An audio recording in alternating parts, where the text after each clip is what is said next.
This is Varsha's Education Academy. In this session, we are going to see the topic of controllers. See, already we have covered the topic of compensators. This session, we are going to cover the topic that is difference between the four types of controllers. So, controllers. What does mean by controllers? Generally, these controllers are used to reduce or to modify or to give some changes over the transient or steady state error of the system. So to reduce or to modify or to make some changes over the transient or steady state error of the system. See, this is the block diagram representation of the controllers. See, here the input signal is entering over the system, and this is our summer. This is our feedback path, and the error signal is enter into the controller block. This block is said to be the controller block. Why? Because GC of S is nothing but the gain of the controller, and this is our gain, and these two blocks are connected in cascade, and this is our error signal E of t, and the output signal is said to be C of t, and the input signal is said to be R of t, right? This is our feedback path. And why we are saying this one as feedback path? See, the arrow is facing in the reverse direction and it is connected with the negative sign, so it is a negative feedback loop, right? Now see, this is the difference. Four different types of controllers over there: P, PI, PD and PID controllers. What does mean by this P? So P represents proportional controller. Why we are saying this type of controller is a proportional controller? As output is directly proportional to the error signal. Output is directly proportional to the error signal. So this proportionality can be removed by the proportionality constant, that is Kp. So output is equal to Kp into E of t. Right? The error signal is said to be E of t. So output is equal to Kp into E of t. Kp is the proportionality constant. Second type of controller is PI controller. So output is equal to, already we have seen, proportional integral controller. What is this PI represents? Proportional integral controller. So proportional in the sense Kp into E of t. Integral in the sense we have to integrate our error signal. So integrating the error signal from 0 to t. So integral 0 to t E of t dt, and our integral constant is Ki. So Ki into integral 0 to t E of t dt, and we have to add these two terms. That is our output of the PI controller, right? Then PD controller, it is proportional derivative controller. Already we know the output of the proportional controller is Kp into E of t. Derivative in the sense we have to differentiate. We have to find derivative of this error signal. So d by dt of E of t, and this Kd is the derivative constant. So Kd into d by dt of E of t. Then our last type of controller is PID controller. What does this PID controller represents? Proportional integral derivative controller. Proportional integral derivative controller. So its output will be, what is the output of the proportional controller? Kp into E of t. Integral controller, integrating 0 to t Ki into E of t dt.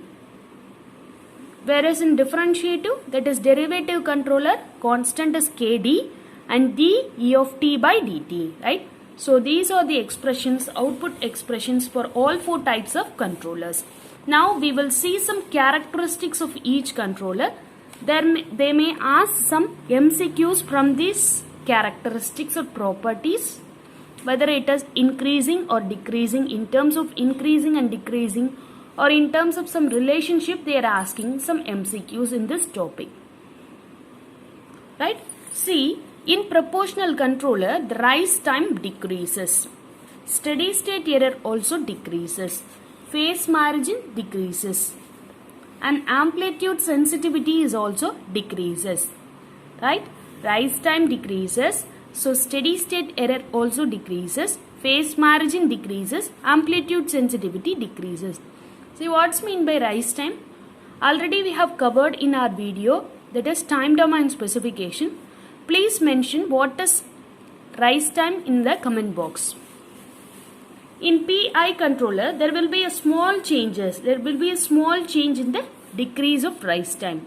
And major advantage of the proportional integral controller is it is completely eliminating the steady state error. They may ask a question like this: which type of controller completely eliminating the steady state error? So this is the main advantage of PI controller. That is, proportional integral controller have the capability to completely eliminate the steady state error. And which type of controller will act as the low pass filter? In the sense, PI controller will act as the low pass filter. Then proportional derivative controller, PD controller. Here the peak overshoot decreases. Peak overshoot decreases. Settling time decreases. What is mean by peak overshoot? What is mean by settling time? So all these things are come under time domain specification, which we have already covered in the control system video series. See, but it does not. This proportional derivative controller does not eliminate steady state error, right? This is also a main point of the proportional derivative controller. Why? Because it does not eliminating the steady state error, and this is the main disadvantage of the proportional derivative controller.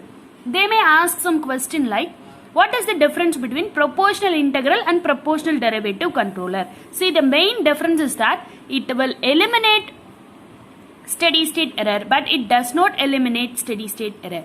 See, it is the main point of the proportional derivative controller and the disadvantage of the proportional derivative controller. And it acts as the high pass filter, but the proportional integral controller will act as the low pass filter, right? Then PID controller. See, PID controller, it will reduce the steady state error. See, the PID controller is the combination of advantages of all three controllers. PI, PID controllers, right? So combination of the advantages of all three controllers in the sense. So steady state error decreases. Here there were no oscillations. Here there were no oscillations in the PID controller. In terms of peak overshoot, P, that is proportional controller, peak overshoot increases. So offset is present in this proportional controller. See, one of the main disadvantage of the proportional controller is it responds only there is a changes in the error. So the output will be produced, that is the proportional controller will respond only there is a changes in the error. Right? This is the major disadvantage of the proportional controller. See, over this proportional integral controller, peak overshoot increases. Settling time, order, type of the system decreases. Right? Then proportional derivative controller. Proportional derivative controller, the bandwidth, gain margin, phase margin increases. Bandwidth, gain margin, phase margin increases. Stability is also improved.